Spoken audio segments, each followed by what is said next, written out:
Le ninjutsu est un ensemble d'arts et de techniques traditionnelles de camouflage, de discrétion et de sabotage développés à l'époque du Japon féodal en vue d'activités d'espionnage ou d'assassinat et à présent pratiqué en tant qu'art martial. Au cours de ces dernières années, des Égyptiens ont introduit cet art dans ce pays d'Afrique du Nord.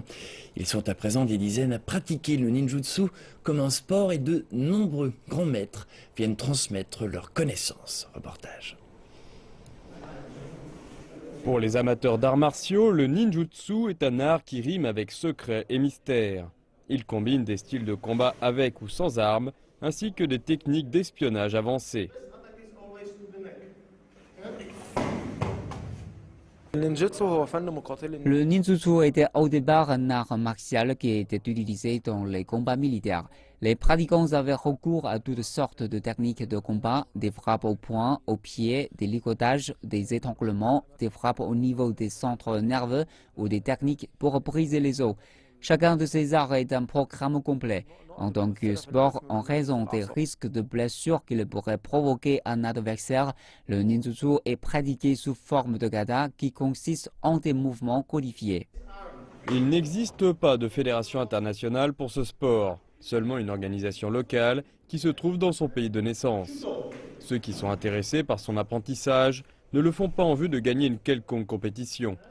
Et étant donné qu'il pourrait s'avérer dangereux de s'entraîner avec des armes réelles, des armes en bois sont utilisées à la place.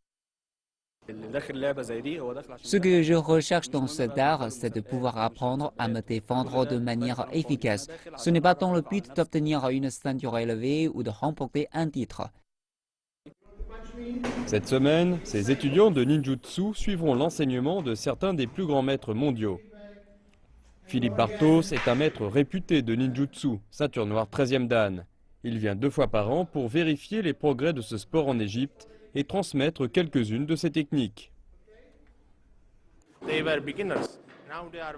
Il y avait des débutants et maintenant il y a des pratiquants avancés avec des ceintures noires et ils ont déjà ouvert des écoles à Alexandrie, à Hurghada et à Suez.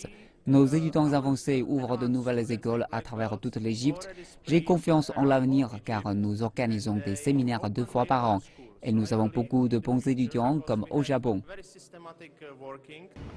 Ce sport a été introduit pour la première fois en Égypte il y a 6 ans, faisant de ce pays le premier centre d'apprentissage de l'art des ninjas dans le monde arabe.